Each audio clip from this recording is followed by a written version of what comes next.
of this global pandemic, which has negatively impacted not just the Kenyan economy, but the global economy. Countries have been coming up with different ways of dealing with the effects of the global pandemic. Any moment now, we will see the President of the United Republic of Tanzania, President Samia Suluhu Hassan. She will make her way to the National Assembly chambers. Of course, this chamber is big enough to accommodate members of parliament, both from the Senate and the National Assembly. She will approach the chamber from the Senate entrance and make her way past the National Assembly members' lounge into the National Assembly chambers. That is something that we will be able to see any moment now. She has been meeting various stakeholders in the business industry.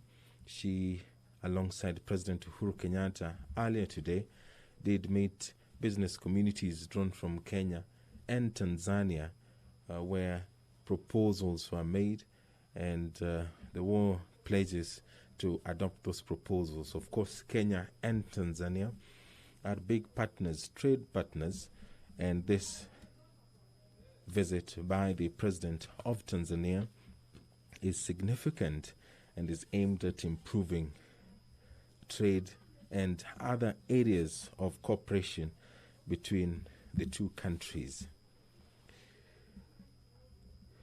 Standing Order number 25 of the National Assembly permits this particular sitting. So does Standing Order 26 of the Senate. This broadcast is brought to you by the Parliamentary Broadcasting Unit in conjunction with the Kenya Broadcasting Corporation.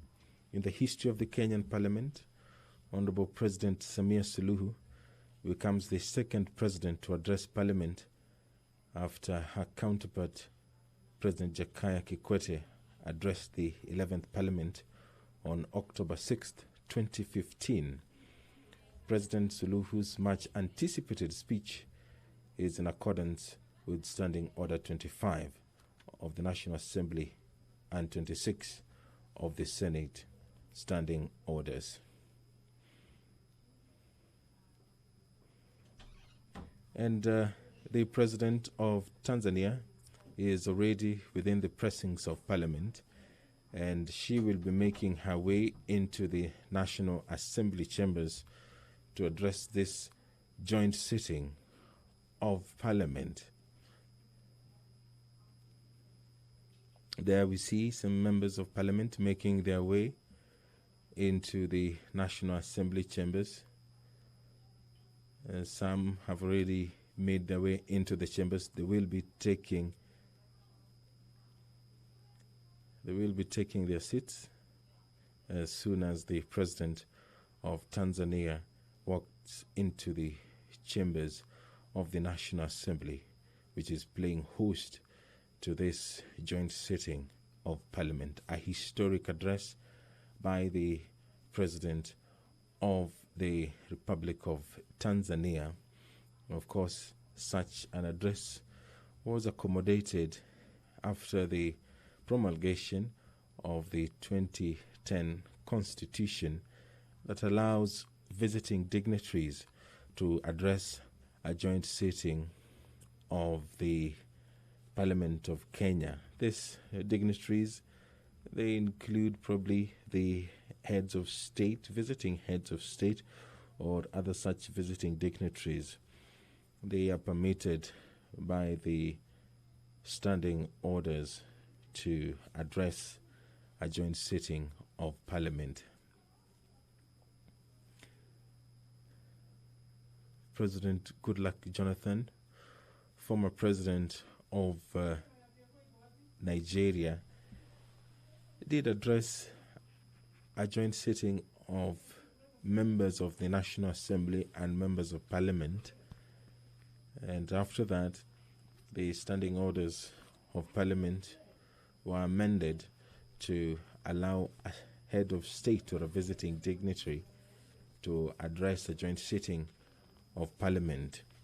The former president of Tanzania, President Jakaya Mrisho Kikwete, did address a joint sitting of Parliament on October 6th, 2015, and Honorable Samia Suluhu Hassan becomes the second president to address Parliament after former president of Tanzania, Jakaya Mrisho Kikwete. So it is a historic moment, not just for Kenyan Parliament, but for the East African community as well.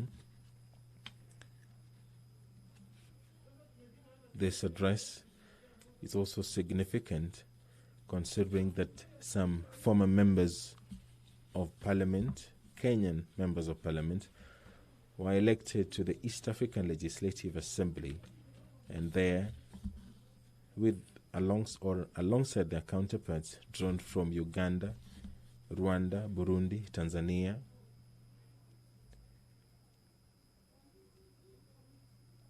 they legislate laws that are geared towards improving the welfare of the East African community. Over the last couple of months, we have seen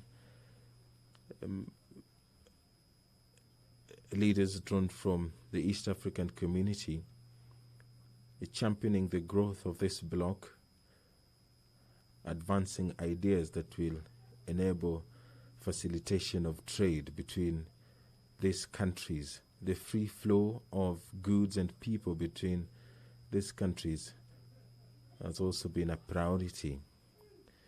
And the Parliament of Kenya being at the forefront in legislating laws that will enable Kenya participate in matters trade and other bilateral relations with our neighbors. This address is significant, and we will be waiting to see what sort of proposals and suggestions will be issued by the President of Tanzania, who is on a 2-day state visit to the country. President Samia Suluhu Hassan arrived in Kenya yesterday, where she met President Uhuru Kenyatta at State House. The two leaders did pledge to foster good working relationships between the two countries, renewed cordial relations between the two countries. Any moment now, the President of Tanzania will make her way into the chamber where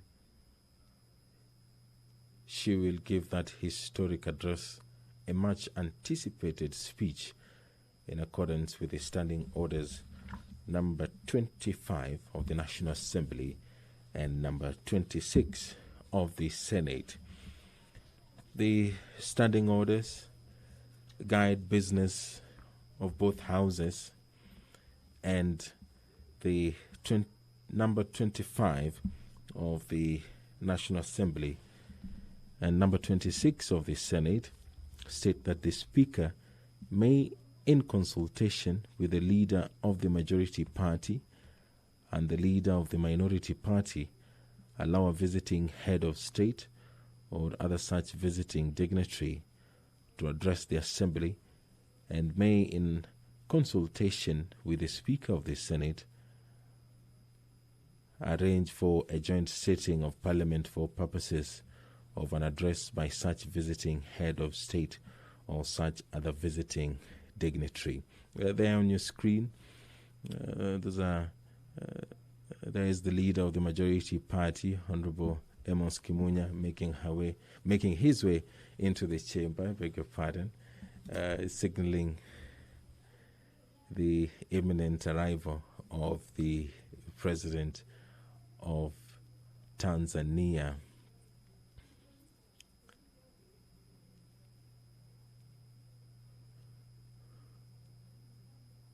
If you're just joining us, we are waiting for the convening of a joint sitting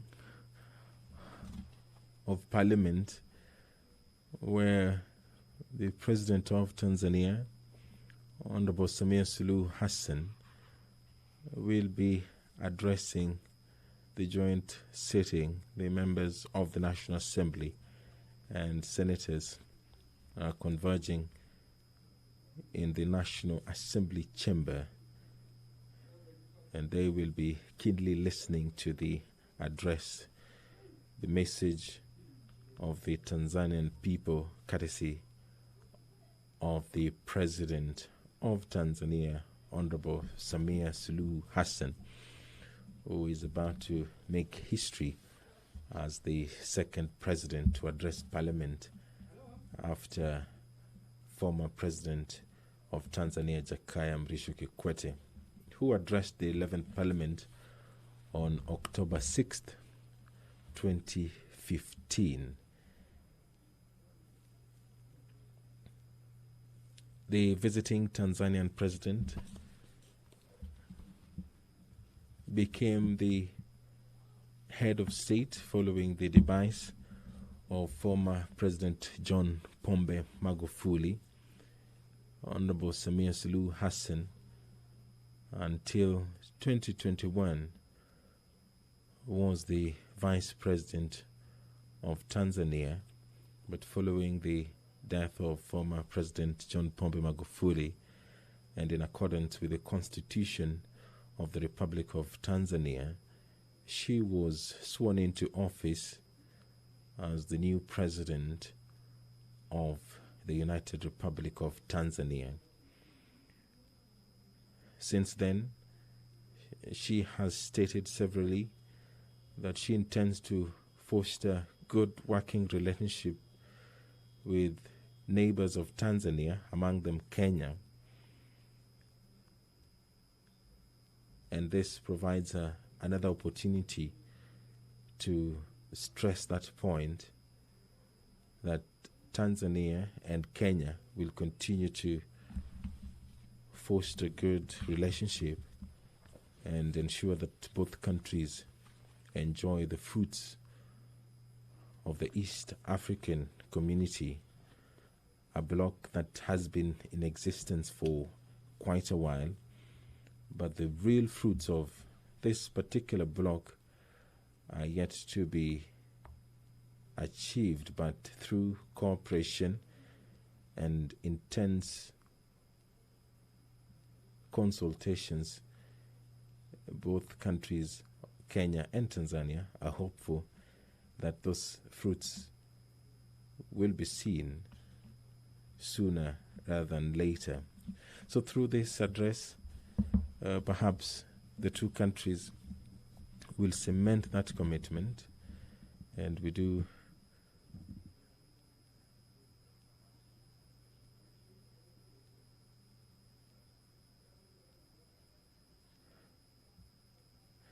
it is important to mention that prior to the 2010 Constitution, prior to the promulgation of the 2010 Constitution, the standing orders of the National Assembly did not provide for an address by a visiting dignitary. But after the promulgation of the 2010 Constitution and after the address by former Nigerian President Goodluck Jonathan to members of Parliament and senators, the standing orders of the National Assembly and the standing orders of the Senate were amended to accommodate visiting dignitaries. This include heads of state or other such visiting dignitaries to address the Assembly, and may, in consultation with the Speaker of the Senate, of course, this standing order speaks to a requirement by the Speaker of the National Assembly and that of the Senate to convene such a sitting. The both speakers did gazette the sitting, which is about to take place in the next couple of minutes.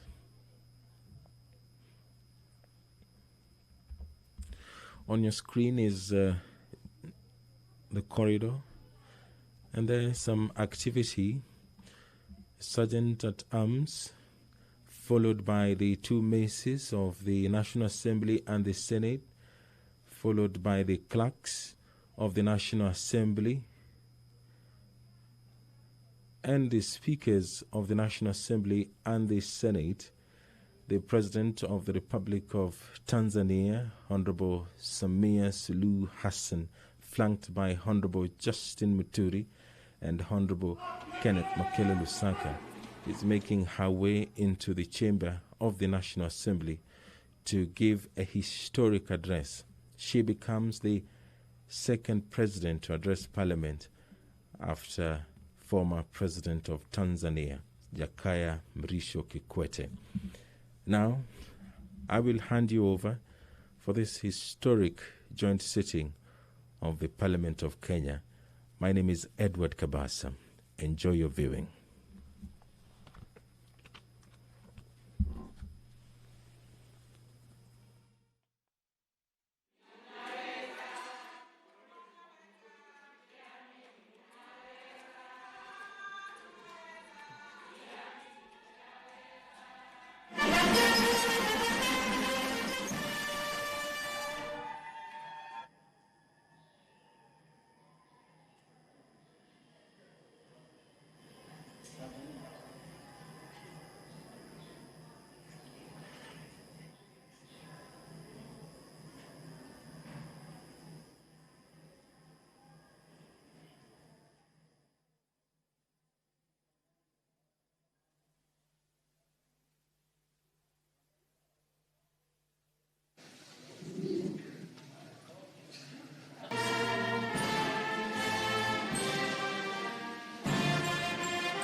Na msikilizaji, nyimbo hizo zikipigwa pale, sijui hao mabendi wa wananini bwana, zikipigwa hizo nyimbo kuna hisia fulani. Na tuombe.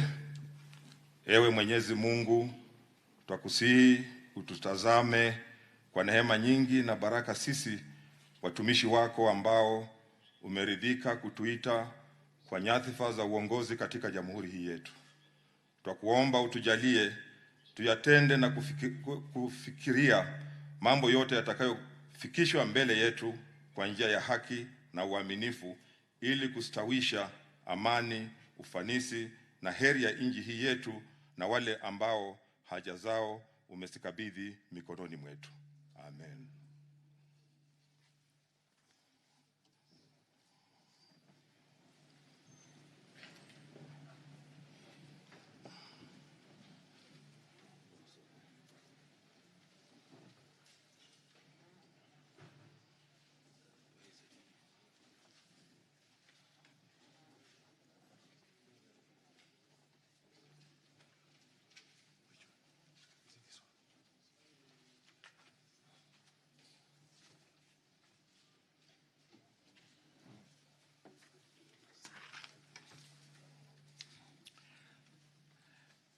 Mheshimiwa Mtukufu Rais Samia Suluhu Hassan, Rais wa Jamhuri ya Muungano wa Tanzania, Spika wa Bunge la Taifa Mheshimiwa Justin Muturi, waheshimiwa wabunge, kuambatana na kanuni ya kudumu ya 25 aya ya kwanza ya kanuni za kudumu za Bunge la Taifa na kanuni za kudumu ya 26 aya ya pili ya kanuni za kudumu za Seneti zinazohusu hotuba za wageni mashuhuri, maspika wa bunge walipokea ombi la kuhusu Mheshimiwa Mtukufu Rais Samia Suluhu Hassan, Rais wa Jamhuri ya Muungano wa Tanzania, ambaye yuko hapa katika ziara rasmi ya kitaifa nchini Kenya, kuhutubia kikao cha pamoja cha bunge. Waheshimiwa wabunge, maspika wa bunge wakitia ombi hilo, wameitisha kikao hiki cha pamoja cha bunge. Nilitoa arifa ya kikao hiki cha pamoja kupitia gazeti rasmi la serikali, arifa nambari 2000 ya tarehe Mei 3 mwaka 2021 kwa waheshimiwa maseneta.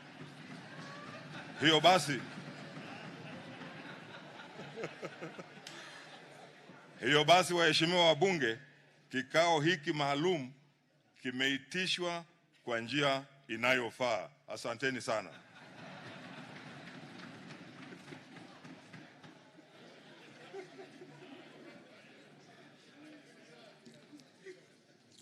Your Excellency Samia Suluhu Hassan, President of the United Republic of Tanzania, the Honorable Speaker of the Senate, Senator Kenneth Lusaka,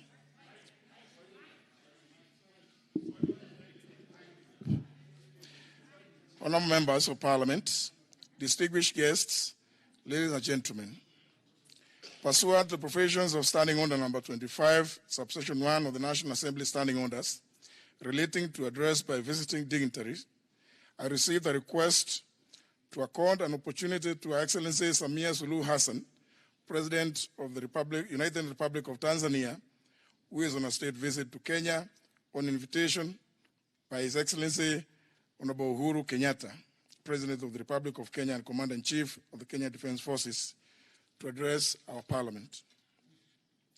Honorable members, having acceded to the request, the Speaker of the Senate and I convened this joint sitting of the Houses of Parliament. Subsequently, I gave notice to the joint sitting through Kenya Gazette Notice Number 4199, dated 3rd of May 2021, to the members of the National Assembly.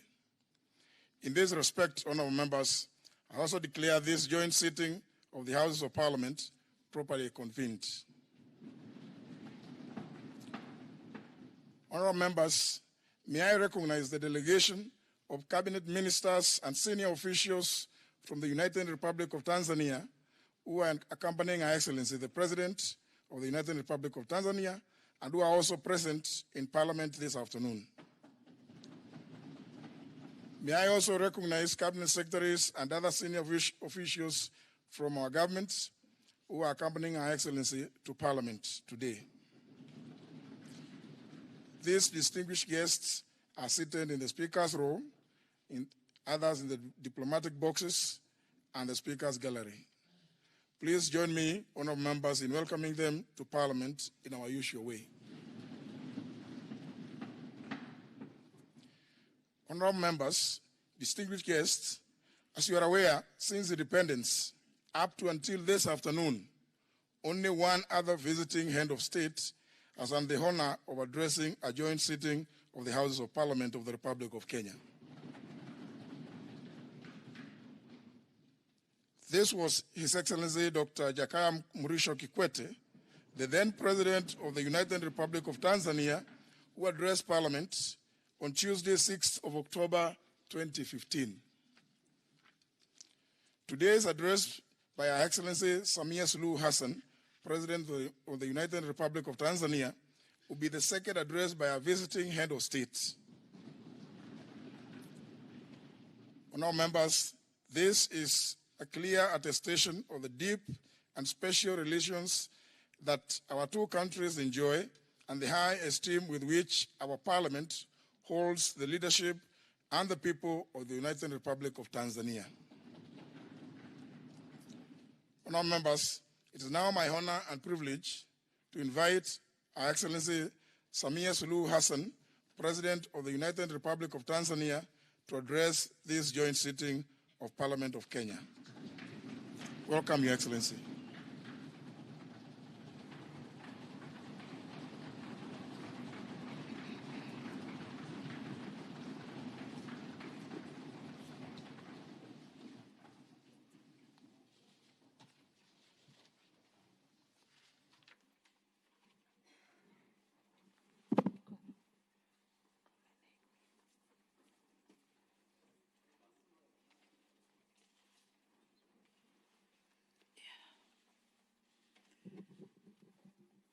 Mheshimiwa Justin Muturi, Spika wa Bunge la Taifa, Mheshimiwa Kenneth Lusaka, Spika wa Bunge la Seneti, Waheshimiwa wa Bunge la Taifa na Seneti, viongozi mbalimbali wa serikali wa Tanzania na Kenya mliopo pamoja nasi, wageni waalikwa, mabibi na mabwana, habari za mchana.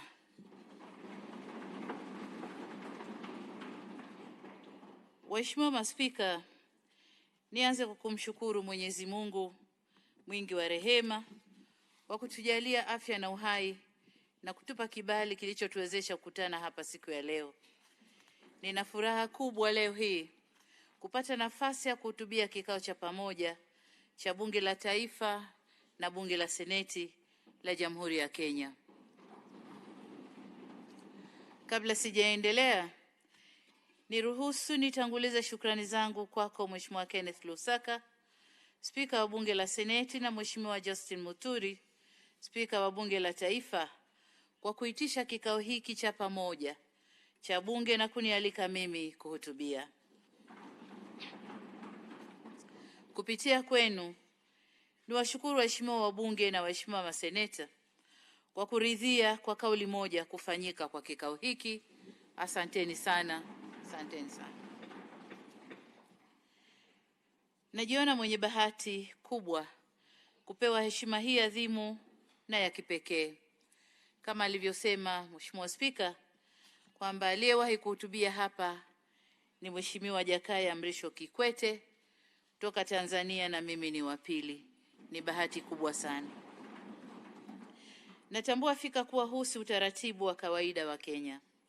Si kila rais anayefanya ziara rasmi hupewa heshima hii ya kuhutubia bunge. Tena kikao cha pamoja mabunge yenu mawili. Wenzetu mna bunge lenye chemba mbili, sisi wenzenu tuna bunge moja tu. Kwangu itakuwa ndio mara ya kwanza kuhutubia chemba mbili za bunge kwa pamoja. Si jambo dogo na ni heshima kubwa iliyoje. Mmenipa heshima kubwa sana. Nimefarijika kuwa nimepata nafasi hii mwanzoni mwa uongozi wangu. Niseme kuwa kumbukumbu hii haitofutika kwenye maisha yangu. Asanteni sana. Uamuzi wenu wa kunipa fursa hii ni kielelezo cha thamani na uzito ambao mnaupa uhusiano mzuri uliopo kati ya nchi zetu mbili. Niwahakikishieni kuwa nasi tumeguswa sana na heshima, upendo na ukarimu mkubwa ambao umetuonesha.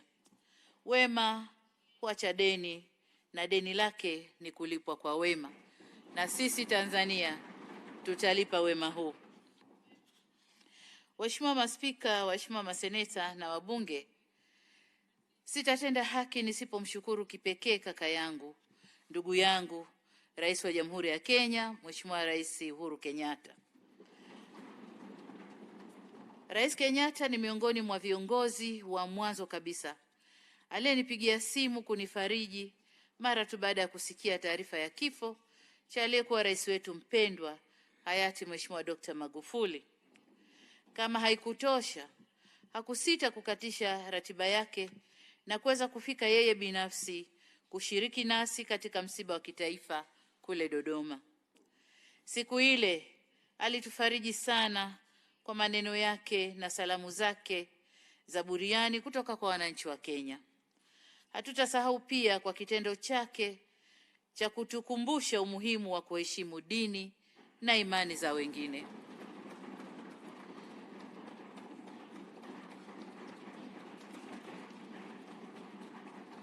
Mheshimiwa Uhuru Kenyatta alisitisha kuhutubia akiwa jukwani ili kupisha adhana iliyokuwa ikisomwa msikitini imalizike, na ndiyo aliendelea.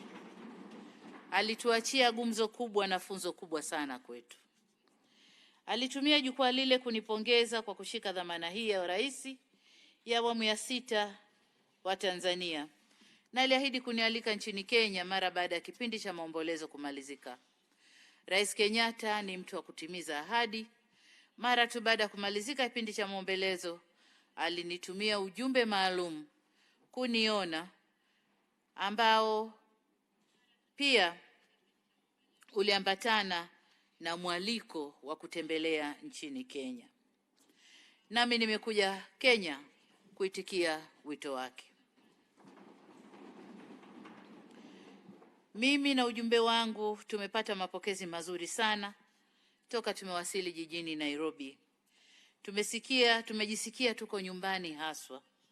Tumepokewa kwa ukarimu mkubwa, na hiyo ndiyo hulka, desturi na asili ya watu wa Kenya.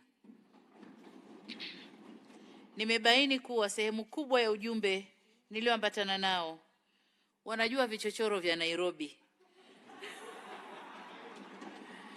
Wanajua nyama choma inapatikana wapi. Lakini kutokana na corona hawakuweza kujibamba. Na hivi nina wasiwasi nisije nikawabakisha nyuma. Kwa hiyo tunawashukuru kwa yote ndugu zetu kwa mapokezi na ukarimu mkubwa. Siku ya jana nimefanya kikao na Mheshimiwa Rais Uhuru Kenyatta na ujumbe wake wa viongozi wa serikali. Tumekuwa na mazungumzo mazuri na yenye kuamsha matumaini makubwa sana kwa mashirikiano kati ya nchi zetu mbili kwa siku zijazo mbele yetu. Hapakuwa na ugumu wala ukakasi wowote katika kufikia muafaka wa mambo tuliokuwa tukijadiliana. Tumezungumza kwa kindugu sana. Kilichojitokeza wazi katika mazungumzo yale ni namna ambavyo nchi zetu mbili zinakubaliana katika mambo mengi kuliko yale machache sana tunayotofautiana. Hata hayo machache tunayotofautiana yenyewe hayakuwa na misingi imara ya tofauti, ila ni mitazamo tu ya watu, ambao mitazamo mingi inayoleta ukakasi huchangiwa kutokana na kukatika kwa mawasiliano baina ya nchi zetu mbili. Sasa ili kuondoa mitazamo hasi kati yetu, tumekubaliana kujenga na kuendeleza utamaduni wa kukutana mara kwa mara katika ngazi zetu mbalimbali. Ndugu na jirani wanaotembeleana hujenga ukaribu kuliko wale wasiotembeleana. Umbali hujenga mashaka na ukaribu huondosha mashaka hayo. Waheshimiwa maspika, waheshimiwa maseneta na wabunge, kama nilivyosema, hii ni ziara yangu ya kwanza rasmi nchini Kenya tangu kushika wadhifa wa urais wa Jamhuri ya Muungano wa Tanzania tarehe 19 Machi mwaka huu. Ipendeze kusema kuwa itaingia katika kumbukumbu za kihistoria kwa Kenya ndiyo nchi ya kwanza kwa rais wa awamu ya 6 ya Jamhuri ya Muungano wa Tanzania kufanya ziara rasmi. Nilikwenda Uganda lakini kwa madhumuni maalumu ya kusaini mkataba. Haikuwa ziara rasmi. Ziara yangu rasmi ya kwanza nimeanza na Kenya. Kwa lugha nyingine, mguu wangu wa kwanza kutoka nje kwa ziara rasmi umeanza Kenya.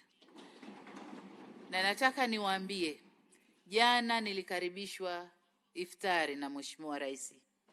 Lakini wakati tuko kwenye iftari na baadaye chakula cha usiku, kulikuwa kuna dua nyingi sana zimesomwa, na baada kumalizika dua mvua ikanyesha. Ilikuwa baraka kubwa sana. Mungu ameweka baraka kwenye ziara yangu na yale yote ambayo tumezungumza. Kwa hiyo tumshukuru Mungu. Uamuzi wangu huu wa kuja Kenya kwa nchi ya kwanza si wa bahati mbaya, bali ni wa makusudi. Busara inaelekeza kuwa ukiwa mpangaji mpya kwenye eneo lazima ujitambulishe kwa majirani. Nami kwa sababu ni mpangaji mpya kwenye hizo nafasi, nimeonelea nije kwa majirani kujitambulisha, na nimeanza na jirani wa Kenya ambaye ni jirani ndugu. Nilipata mialiko mingi lakini nikasema nianze hapa. Nimeanza Kenya si kwa sababu ni karibu kijiografia, bali ni kwa sababu ya umuhimu na nafasi ya Kenya kwa Tanzania. Uhusiano wa Tanzania na Kenya ni wa kipekee sana. Ni uhusiano uliofungwa katika mafundo matatu. Fundo la kwanza ni udugu wa damu kati ya wananchi wetu wa pande mbili ambao hauwezi kutenganishwa na mipaka ya kuchorwa kwenye ramani. Makabila ya pande mbili za mpaka yanaingiliana na watu wake ni wale wale wamoja. Tanzania inapakana na nchi 8, lakini ni nchi ya Kenya pekee ndiyo ambayo tuna jamii nyingi au nyingi zaidi zilizopo katika pande mbili za nchi zetu. Kwenye ukumbi huu wa bunge, nadhani ndani hapa kuna wakina Otieno, kuna wakina Boke, kuna wakina Namelok kama ilivyo Tanzania. Lakini pia kuna akina Kilonzo na akina Kioko kama ilivyo Tanzania.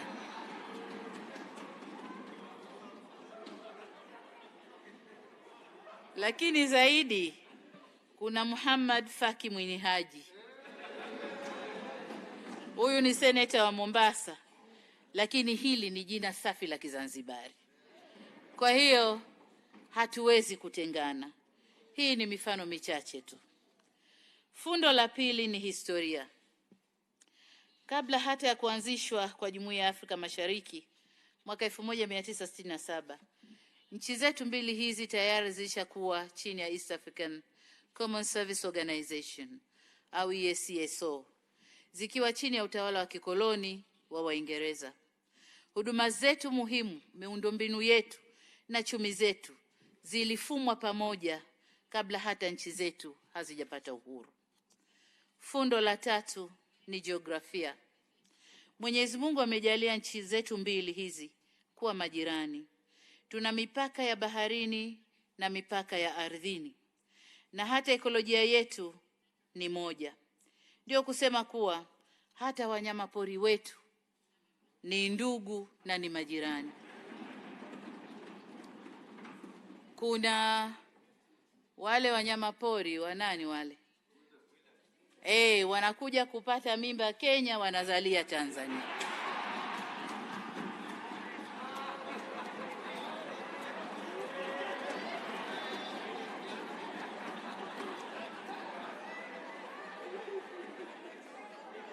Sasa ingekuwa wanyama wana uraia, wangekuwa raia wa wapi?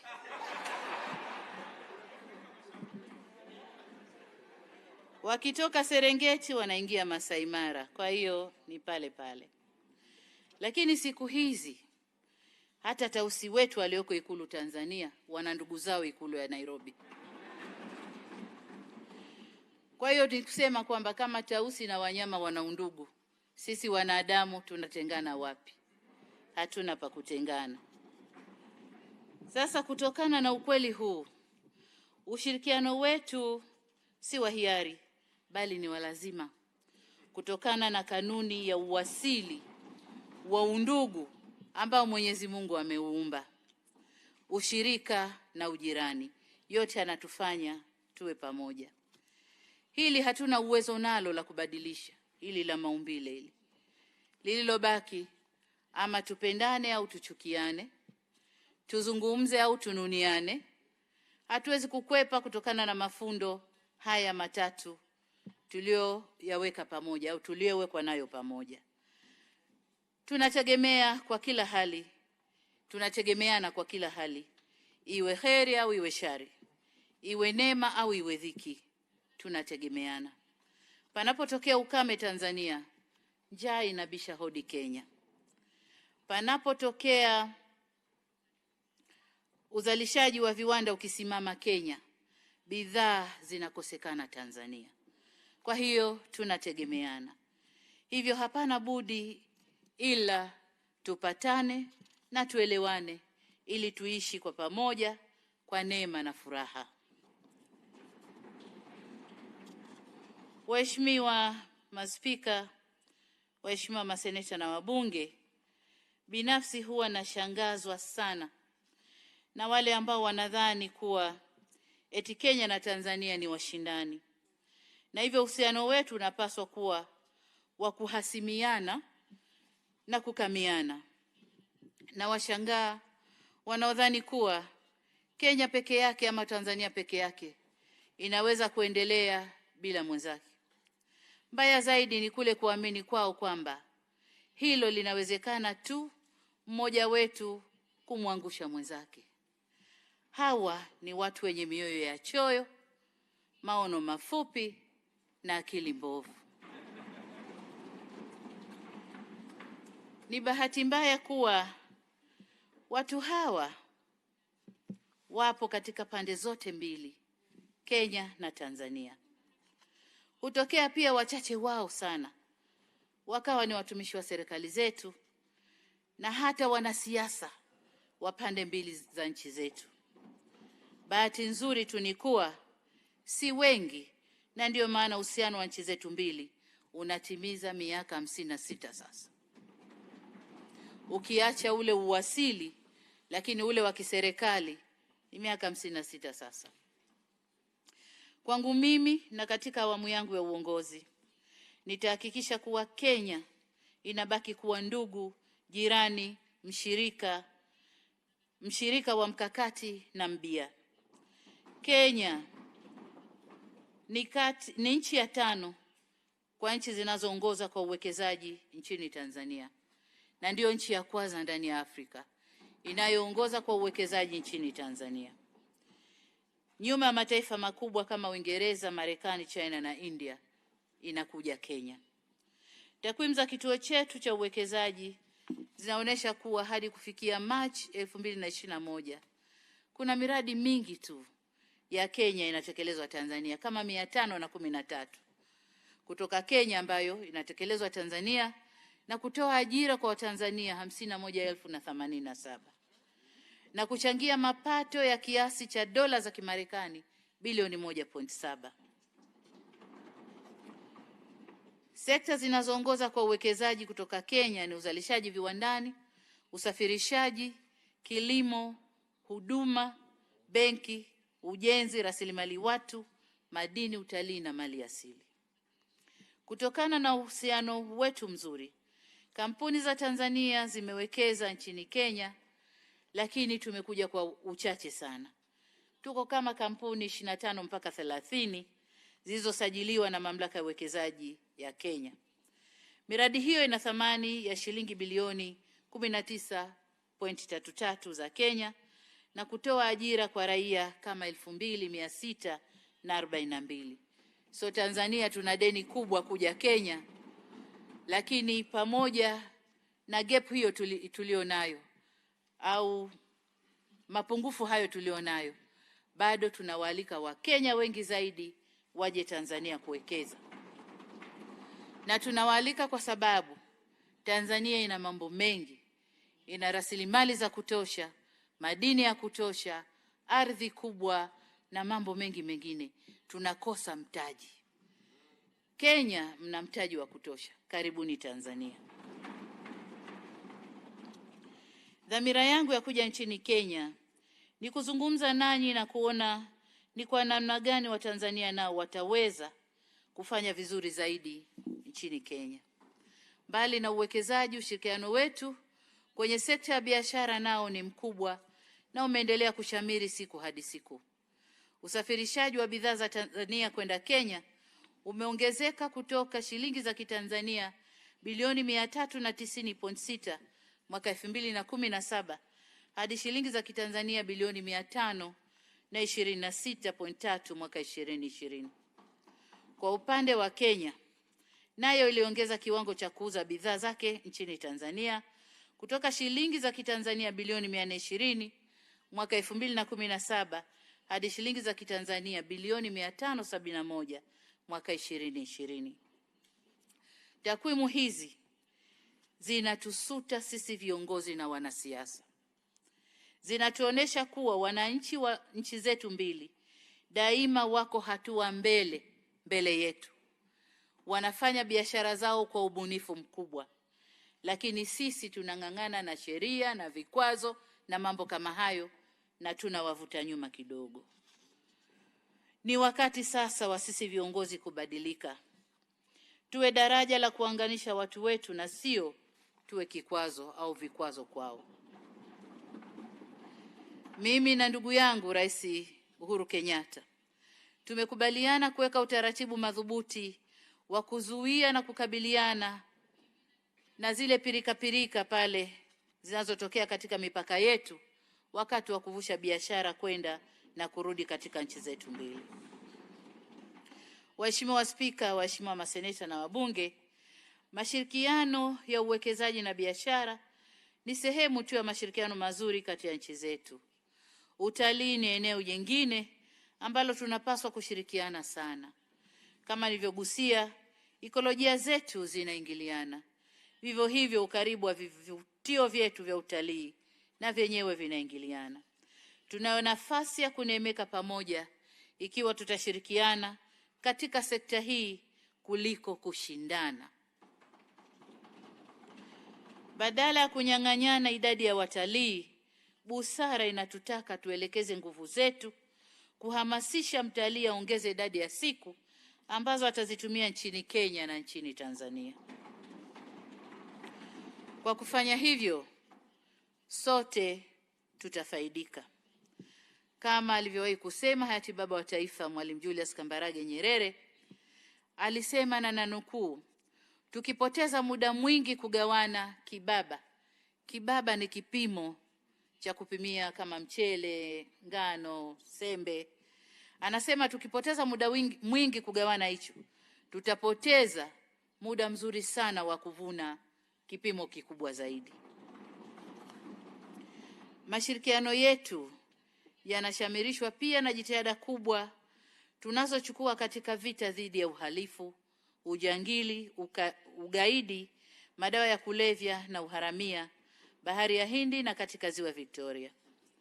Maadamu wahalifu wa Kenya na Tanzania wana mashirikiano mazuri, basi hakuna budi vyombo vyetu vya ulinzi na usalama navyo vishikamane na wewe na mashirikiano mazuri ili tuweze kulinda maeneo yetu na kushinda ushirikiano wa wahalifu.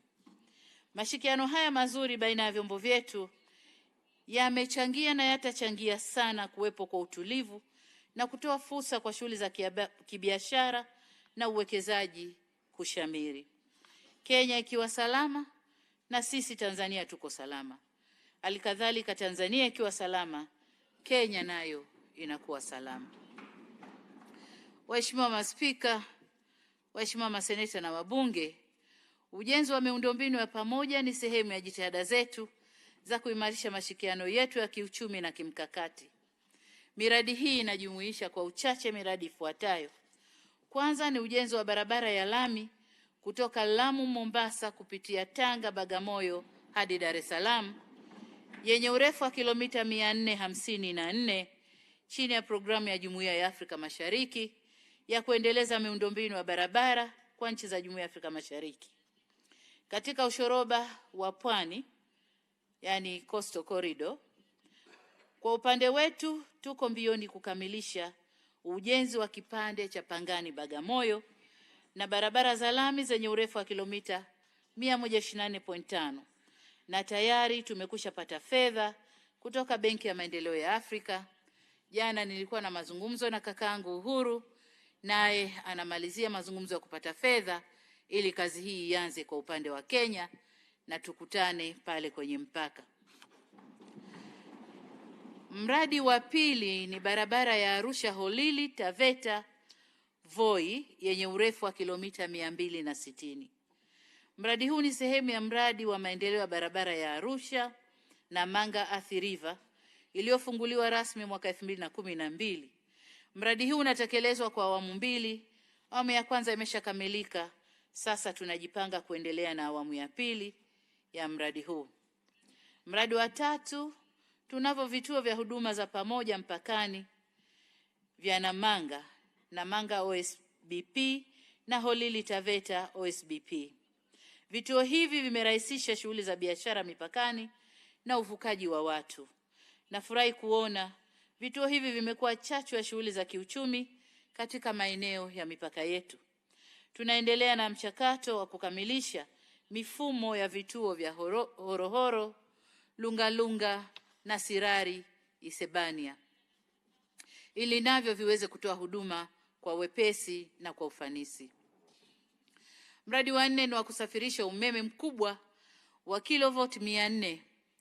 Kwa upande wa Tanzania, mradi unahusisha ujenzi wa njia ya kusafirishia umeme kutoka Singida hadi Namanga, ujenzi wa kituo kipya cha kupozea umeme mjini Arusha na eneo la Legumur, na upanuzi wa kituo cha kupozea umeme cha Singida.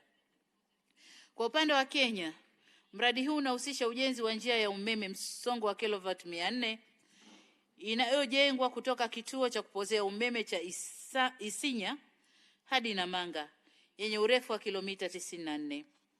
Inayounganishwa na njia ya umeme inayojengwa upande wa Tanzania.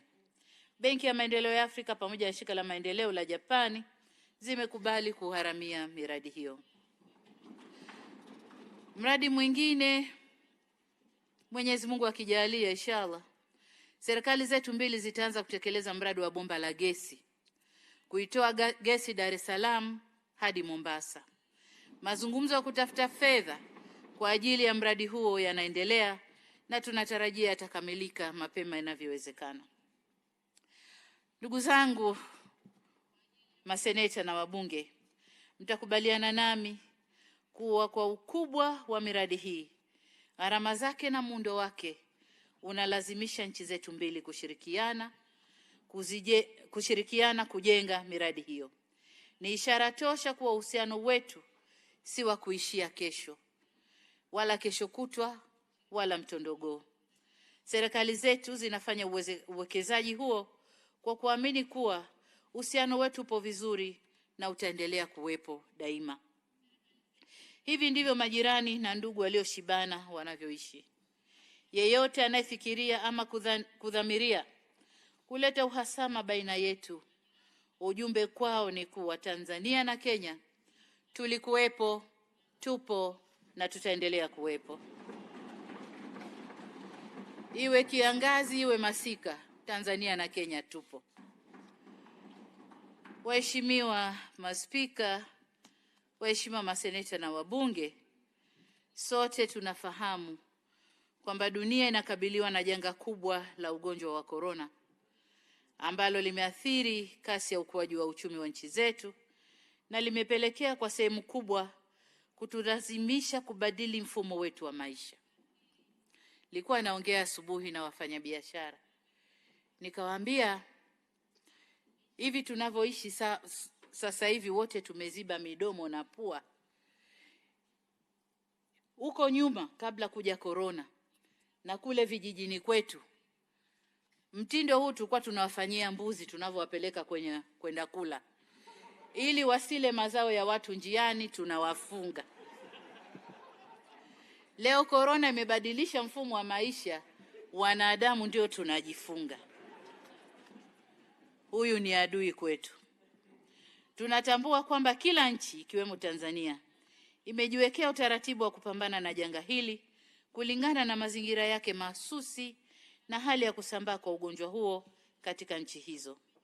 Niliwaeleza Watanzania katika hotuba yangu katika bunge la nchi yetu, na napenda kurejea hapa kwamba sisi Tanzania sio kisiwa. Tunaishi kama sehemu ya familia ya jumuiya ya kimataifa. Kwa maana hiyo, kupitia kamati ya wataalamu niliyoiunda, tumeanza mchakato wa kutafakari mbinu zaidi za kukabiliana na janga hili. Wakati tunaendelea kusubiri mapendekezo ya wataalamu na hatua za kuchukua, tahadhari zote ikiwemo kusitisha baadhi ya safari kwenye maeneo ya milipuko zinachukuliwa. Kwa vyovyote vile itakavyopendekezwa, jambo ambalo nina hakika nalo ni kwamba lazima tushirikiane na jirani zetu ikiwemo Kenya katika kukabiliana na janga hili. Mapambano dhidi ya janga hili yanapaswa kutuleta pamoja na sio kutufarakanisha. Ni imani yangu kwamba tukiweka jitihada zetu na maarifa yetu pamoja, basi tutakabiliana na janga hili bila woga na tutashinda, na maisha ya wananchi yetu yataendelea kuwa ya kawaida huku tukichukua hadhari za kutosha. Waheshimiwa Spika, waheshimiwa maseneta na wabunge, hatuwezi kuelezea uhusiano wetu mzuri bila kutambua au vizuri bila kutambua uhusiano wa mabunge yetu ya nchi mbili. Umekuwa ni uhusiano mzuri wa majira yote. Nitumie fursa hii kufikisha kwenu shukrani za dhati na salamu kutoka Bunge la Jamhuri ya Muungano wa Tanzania na Watanzania wote kwa kuungana nasi na kutufariji katika kipindi kigumu cha msiba wa hayati mpendwa wetu Rais Dr. John Pombe Magufuli. Mlitufuta machozi na mlitufariji sana. Tuliguswa sana na uamuzi wa Bunge la Senate kupitia kikao chake cha tarehe 24 Machi 2021 kujadili na kusajili kwenye kumbukumbu za Bunge salamu maalum za rambirambi kufuatia kifo cha hayati Dr. Magufuli. Tunawashukuru sana. Nafahamu pia viongozi wa mihimili mitatu ya serikali ya Kenya, ukiwemo wewe Mheshimiwa Spika na Mheshimiwa Spika wa Bunge la Seneti, Mheshimiwa Kenneth Lusaka, mlitembelea makazi ya balozi wetu kutoa salamu za pole. Sisi wa Tanzania tulifarijika sana kwa kuwa nasi wakati wa majonzi. Hatuna la kuwalipa ndugu zetu wa Kenya zaidi ya kusema Mungu awabariki sana. Wakati wa msiba na dhiki ndio wakati unapomjua ndugu yako wa kweli na jirani zako wa majira yote. Mlitudhihirishia bila chembe ya shaka kuwa ninyi ndugu zetu wa shida na raha. Asanteni sana. Ndugu zangu wa Bunge, sisi ni wafuatiliaji wakubwa wa mikutano ya Bunge la Kenya. Mimi binafsi huwa napenda kusikiliza Bunge la Kenya. Tunafanya hivyo kwa kuwa yanayojadiliwa humu nasi yanatuhusu. Niseme tu kuwa Bunge la Seneti la Kenya na Bunge la Taifa la Kenya linatusisimua kwa mengi. Tunafurahia upana wa demokrasia yake, uzito wa mijadala yake na hamasa ya wabunge wake. Tulifurahishwa zaidi na uamuzi wenu wa kuanza kutumia lugha ya Kiswahili ndani ya Bunge. Na ndicho kinachonifanya mimi nisikilize Bunge la Kenya na enjoy kile Kiswahili kile.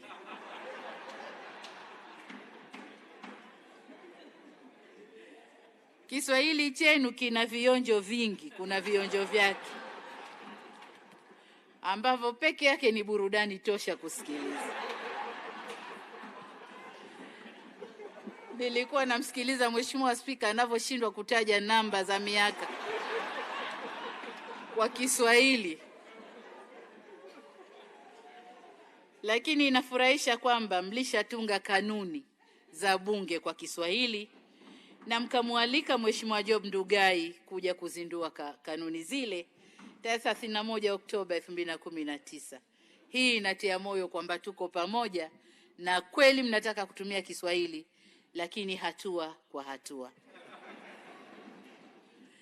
Rai yangu kwenu ni kuomba mtusaidie kulea uhusiano wetu mzuri, ndugu zangu wa bunge. Nasema hivyo nikitambua kuwa ninyi ndio wawakilishi wa wananchi na ndio sauti yao wananchi wa Kenya. Ninyi ndio wenye dhamana ya kutunga sheria na kushauri serikali juu ya mwelekeo wa sera na kuongoza wananchi wenu waliowachagua. Dhima yenu katika kukuza ushirikiano baina ya nchi zetu mbili ni kubwa sana. Mna uwezo mkubwa wa kuamua kasi ya ushirikiano wetu, iwe ya haraka ama ya kusuasua, kwa aina ya sheria mtakazozitunga na sera mtakazozipitisha. Dira na mwelekeo wa serikali ya awamu ya 6 ninayoiongoza ni kudumisha mazuri ya awamu zilizopita, kuyaendeleza mema yaliyopo na kuleta mazuri mengine mapya. Hivyo nimekuja kuahidi kuwa chini ya uongozi wangu, mimi na wenzangu katika serikali ya Jamhuri ya Muungano wa Tanzania tutafanya kila linalowezekana kuimarisha uhusiano kati ya nchi zetu mbili. Kama kuna linalolegalega au uhusiano wetu kama unasuasua, basi nimekuja hapa Kenya ili kupakazia. Nimekuja Kenya ili kukazia yale ambayo yamelegalega, na nimekuja kuyanyoosha yale ambayo yalikuwa yamejipinda pinda hivi. Leo mtasoma Kiswahili. Waheshimiwa Maspika na waheshimiwa maseneta wa bunge, Tanzania na Kenya ni wanachama na waasisi wa Jumuiya ya Afrika Mashariki. Nchi zetu mbili ndizo zenye eneo kubwa kijiografia na idadi kubwa ya watu na milango pekee ya bahari kwa nchi zingine za Afrika Mashariki. Ukweli huu unakuja na wajibu na dhima kubwa kwa nchi zetu mbili. Uhusiano wa nchi zetu mbili ukishamiri, Afrika Mashariki nzima itashamiri. Biashara kati yetu ikistawi, Afrika Mashariki nzima inastawi.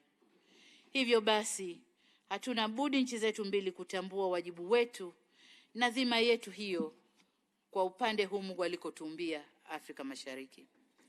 Tunapaswa tutambue kuwa kila mara tunapotokea kuelewana, kila mara panapotokea kutoelewana kati yetu, tunadhoofisha Jumuiya ya Afrika Mashariki.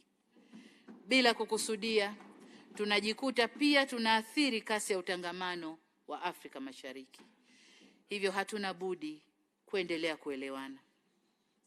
Nikiri kwamba kuna nyakati ambapo ushirikiano wa Afrika Mashariki ulijaribiwa, ambapo baadhi ya matukio, kauli na vitendo vyetu viliweka majaribuni mahusiano yetu na kuupima uimara wa dhamira zetu za kuendelea na safari yetu ya utangamano. Ninachofarijika ni kwamba katika nyakati zote hizo, kwa busara za viongozi waliotutangulia na kwa uimara wa mafundo ya uhusiano wetu, tulishinda na dhamira yetu iliimarika zaidi. Uchungu wowote uliojitokeza pale ambapo tulijaribiwa ulikuwa ni uchungu wa uzazi na sio uchungu wa maradhi. Kwa maana kwamba uchungu wa uzazi unaishia kupata mtoto na unaleta furaha kwenye familia. Lakini uchungu wa maradhi unaishia kwenye kifo. Kwa hiyo sisi tunapokerana huo uchungu wa uzazi, tukae tuzungumze na tupate mtoto wa amani, tuendelee na uhusiano wetu. Niwahakikishie kuwa mimi na wenzangu nchini Tanzania tutafanya kila linalowezekana ili uhusiano wetu uzidi kung'aa, na kwa kufanya hivyo tung'arishe ushirikiano wa Afrika Mashariki.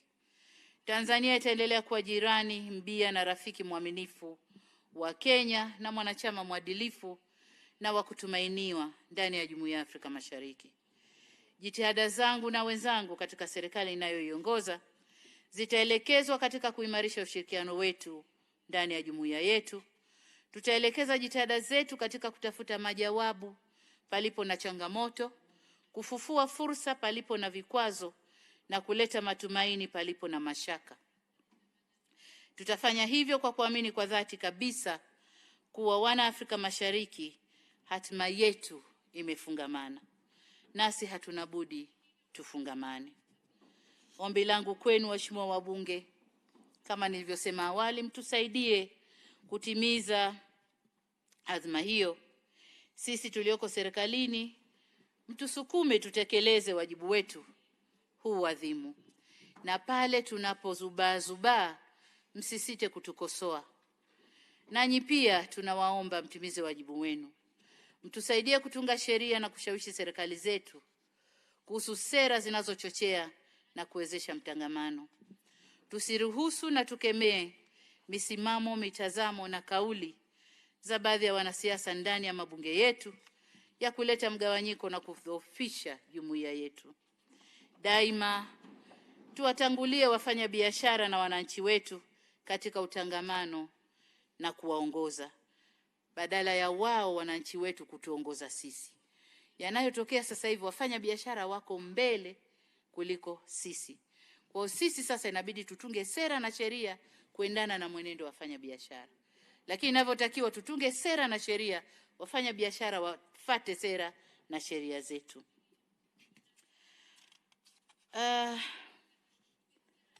Nasema hayo kwa sababu falsafa zinasema kuongoza ni kuonyesha njia na sio kufunga njia. Kwa sisi kama viongozi wa serikali, viongozi wa mabunge, viongozi kwenye mahakama zetu, tuoneshe wananchi zetu njia na tusiwafungie njia za maendeleo na njia za ustawi wao. Waheshimiwa maspika, waheshimiwa maseneta na wabunge, nihitimishe hotuba yangu na niseme kwamba kama mnavyojua, moyo ukielemewa na furaha ya moyoni hutoka kwa mdomoni. Ningetamani kuendelea kuzungumza nanyi kwa kirefu zaidi, kueleza furaha yangu kwa upendo mkubwa mlionionyesha, ukarimu mkubwa mliotufanyia mimi na delegation yangu, ujumbe wangu, na heshima kubwa mlionipa. Isitoshe, tunapokutana Tanzania na Kenya, tunakuwa na maneno mengi sana ya kuzungumza, hayaishi, na hii ni kutokana na ukubwa na uzito wa uhusiano wa nchi zetu mbili. Sasa nataka nisiseme naishia hapa, niseme mniruhusu niakhirishe maneno yangu hapa, kwa sababu nitakuja kusema maneno mengine mbele tukikutana. Kwa hiyo nisiishii hapa, naakhirisha maneno yangu hapa.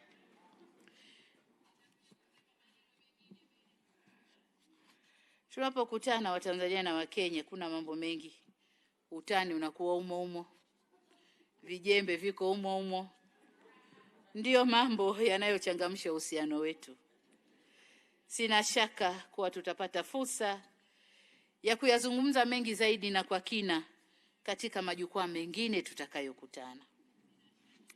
Nitumie fursa hii kumshukuru kwa mara nyingine tena, kuwashukuru waheshimiwa maspika kwa mara nyingine tena kwa kunikaribisha, lakini nimshukuru Mheshimiwa Uhuru Kenyatta kwa mwaliko wa kuniomba mimi kufanya ziara hii rasmi ya kiserikali nchini Kenya.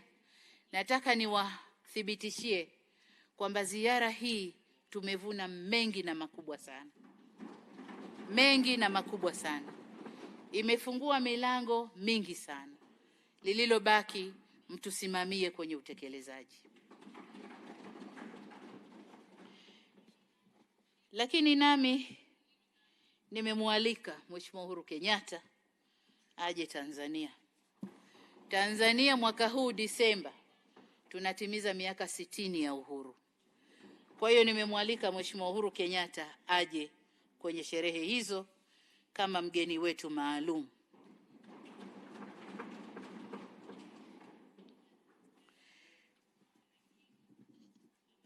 Nitumie pia fursa hii kama nilivyosema kushukuru maspika Mheshimiwa Kenneth Lusaka na Mheshimiwa Justin Muturi kwa makaribisho yenu mazuri sana ndani ya bunge. Niwashukuru waheshimiwa wabunge na maseneta kwa kutenga muda wenu adhimu kunikaribisha kuzungumza nanyi. Kupitia kwenu niwashukuru ndugu zetu wananchi wa Kenya kwa mapokezi mazuri waliotupatia. Tunaondoka Kenya na kumbukumbu nzuri ya ziara hii na shauku kubwa ya kurudi tena siku zijazo. Hii ni ziara yangu ya kwanza nchini Kenya na waahidi haitakuwa ya mwisho. Na kwa maana hiyo niseme udumu udugu wa Kenya na Tanzania, wadumu viongozi wetu. Mungu aibariki Jamhuri ya Kenya. Mungu aibariki Jamhuri ya Muungano wa Tanzania, na asanteni sana kwa kunisikiliza. Asanteni sana.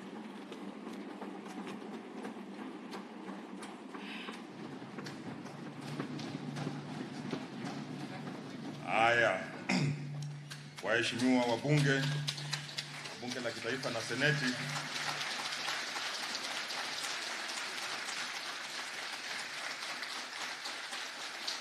Mheshimiwa mtukufu Rais wa Jamhuri ya Muungano wa Tanzania, Spika wa Bunge la Taifa, waheshimiwa maseneta, waheshimiwa wabunge Bunge la Taifa, ni wakati sasa wa kuahirisha kikao cha Seneti kuahirishwa hadi kesho Alhamisi tarehe 6 Mei mwaka wa 2021 saa 4 asubuhi katika ukumbi wa Seneti.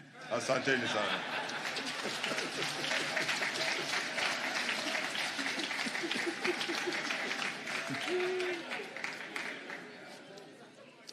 Your